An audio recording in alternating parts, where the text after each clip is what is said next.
The Lord. എനിക്ക് ഉണ്ടായിട്ടുള്ള 2-3 അനുഭവങ്ങൾ പറയാനായിട്ടാണ്. ഒന്ന്, സങ്കീർത്തനത്തെക്കുറിച്ചാണ്. പൊതുവെ പണ്ടുണ്ടായിരുന്ന ധാരണ എന്ന് പറഞ്ഞാൽ അത് ദാവീദ് രാജാവിന് ഒത്തിരി സങ്കടങ്ങളും വിഷമങ്ങളൊക്കെ ഉണ്ടായപ്പോൾ എഴുതിയുണ്ടാക്കിയ കാവ്യമായിരുന്നു എന്നുള്ള ഒരു ധാരണയൊക്കെ ആയിരുന്നു. എന്തൊക്കെയോ കാര്യങ്ങൾ എഴുതിയുണ്ടാക്കി ദുഃഖത്തിൻ്റെ അവസരത്തിൽ. പക്ഷേ കഴിഞ്ഞ വർഷം ഇതേ സമയത്ത് ആലുവ അമല റിട്രീറ്റ് സെൻറ്ററിൽ വെച്ച് ധ്യാനം കൂടിയപ്പോൾ അന്ന് തന്ന ബോധ്യങ്ങൾ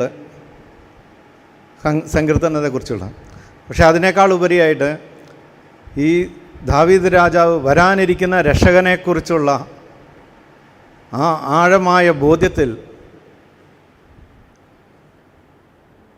ആ ഈശോയെക്കുറിച്ച് ഈ 150 സങ്കീർത്തനങ്ങളിലും വളരെ ഡീപ്പായിട്ട് പ്രതിപാദിച്ചിരിക്കുന്ന ആ ഒരു ബോധ്യം പുതുതായിട്ട് എനിക്ക് കിട്ടി. പിന്നെ രണ്ടാമത്തെ ബോധ്യം എന്ന് പറയുന്നത്, ബ്രദർ ഇത് ഒത്തിരി എനിക്ക് മനസ്സിൽ ടച്ചിങ് ആയിട്ടുള്ളത്.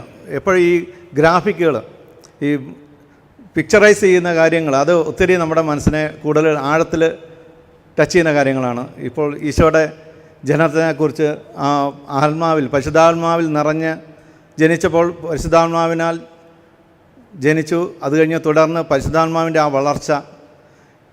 ആ വളർച്ച ഈശോയിൽ കൂടുതലായിട്ട് പൂർണ്ണതയിലേക്ക് എത്തിച്ചത് ഈശോയെ ആത്മീയമായിട്ട് വളർത്തി കൊണ്ടുവന്ന പരിശുദ്ധ അമ്മയുടെ ആ പഠിപ്പീരായിരുന്നു. ഇന്ന് ആ ബോധ്യം എനിക്ക് കിട്ടിയത്, ഇന്ന് നമ്മുടെ ജീവിതത്തിൽ നമ്മുടെയൊക്കെ ഉണ്ടാകുന്ന കുഞ്ഞുങ്ങൾ ജ്ഞാനസ്നാനത്തിലൂടെ, തൈലാഭിഷേകത്തിലൂടെ പരിശുദ്ധാത്മാവിനെ ഉറപ്പിച്ച് ആ കുഞ്ഞിൽ ഉണ്ടായിട്ട് പോലും വളർന്നു വരുന്ന സാഹചര്യത്തിൽ എന്തുകൊണ്ടാണ് ലോകത്തിൻ്റേതായിട്ട് മാറിപ്പോകുന്നത്? അപ്പോൾ പരിശുദ്ധ മാതാവിനെ പോലെ പരിശുദ്ധാത്മാവിനെ കൂടുതലായിട്ട് മനസ്സിലാക്കി കൊടുത്ത് ജീവിതത്തിൻ്റെ വഴികളിൽ കൈപിടിച്ച് മുന്നോട്ട് പോകാൻ നമ്മളെക്കൊണ്ട് സാധിക്കാത്തത് കൊണ്ടല്ലേ അങ്ങനെ ഒരു സാഹചര്യത്തിലേക്ക് പോകുന്നതെന്നുള്ള ഒരു ബോധ്യത്തിലേക്ക് വന്നു. മൂന്നാമത്, കരുണയുടെ വർഷം പരിശുദ്ധ പിതാവ് ക്ലോസ് ചെയ്തു. പക്ഷേ നമ്മളിൽ വീണ്ടും നമ്മുടെ ഉള്ളിലുള്ള കരുണയുടെ കവാടം തുറന്ന് പ്രവർത്തിക്കേണ്ട അവസരമാണ്.